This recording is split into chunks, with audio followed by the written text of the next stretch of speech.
Zealand journalists in here at this stage, so we're starting Australia with Chris Pike. Thank you. Chase, straight after that game, obviously emotions are running a bit high, but how are you feeling? Yeah, I'm proud of the guys. Always tough to go out there and compete against 8. But, you know, gave us the fight back in the second half and gave us a chance to win. Credit to New Zealand. They made some big shots down the stretch to keep us at arm's length.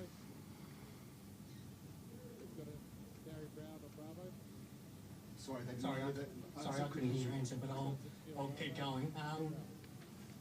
3 days now until game 5. This is what you play for all season, championship on the line in one game. How are you feeling now in knowing that what you're going back home for? Yeah, good. Guys earned the right to host game 5 at home by their play all year. So excited about that. Defensively, I think overall 4 games, you've kept them to a similar score now. Obviously, the offense was a struggle tonight, but are you pretty happy with what you're doing for the most part defensively? Yeah, I mean, without the free throws, I think we would have really shut them down tonight, but they were getting a lot. Is it difficult for you to know how games are going to be called from game 7 right now? It's a bit of a leading question, but... No, after Matt Walsh's tweet, I knew exactly how tonight was going to get called, and it was called exactly as I planned it would.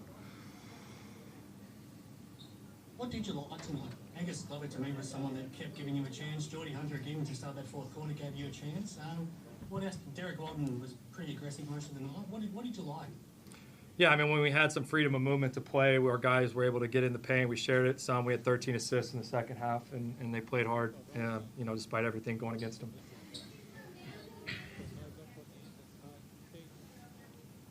How's Zave at the moment? How close to 100% fit do you think he is? Not close.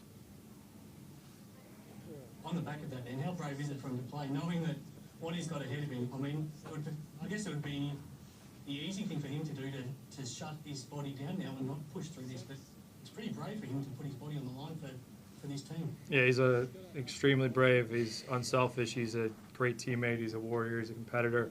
There aren't enough superlatives to describe what he's doing right now.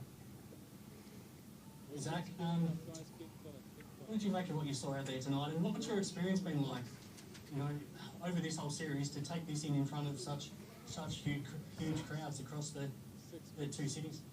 Yeah, the experience has been great. I've just taken it all in, learned from guys like Zave and Kwat, and yeah, tonight we just had a slow start, then did a really massive effort in the third and tried to weather that storm of, you know, just being physical, and yeah, it was tough. It was tough.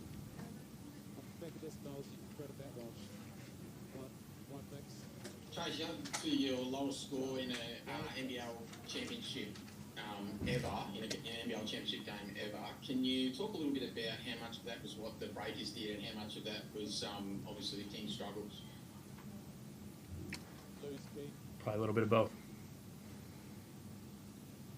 What did you notice from the Breakers that changed from game 3? They were allowed to get away with the stuff they weren't allowed to in the first few games.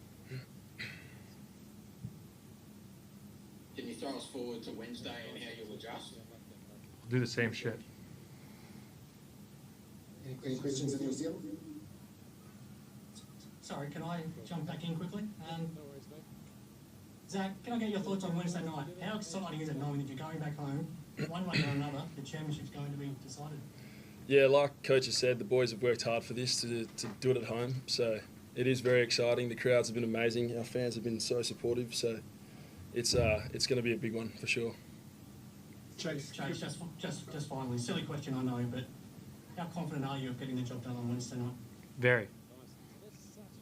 That's very good. Thanks, guys. Chase, just to clarify, so what did you feel the Breakers got away with tonight that they didn't earlier in the series? I mean, there was no freedom of movement. You know, at one point it was 11-2, I think, the foul count in the second half. We were playing 5-on-8 out there. It was clear. I mean, do you need me to help you? Or? No, just asking for your opinion. No, that's my opinion. You did reference that you thought that it was going to be the case based on some stuff that's been in the media the last few days. So how did you speak about it? Yeah, I mean, we knew we were going to get hosed, and we just said we got to weather the storm and stick together, and I don't think we did a great job of that, to be fair of it, but yeah, just got to handle it better. So you get to halftime then and you're seeing how the game's playing out. Did you mention it, or how do you approach that type of situation if it's clearly in your mind? I mean, yeah, again, we addressed that we just got to be tough and play through it and weather the storm. And yeah, it was a big storm in the second half. And then just the tech at the time of the It was game. terrible tech on my part. I got to be better. I mean, I clapped and like a golf clap, but I guess that's worthy. I mean, I look at Modi, whew, but I guess that's worthy. So how do you now? Obviously, it's going to be frustrating for whatever the next period. We'll, the next we'll time, watch the film. We'll move on, and we'll go get ready to win Game 5. and not have that on your mind in the next game. We'll be good. Chase, is physicality not part of basketball though, or do you think the break is taken over? I'm good. Thanks, man. Losing.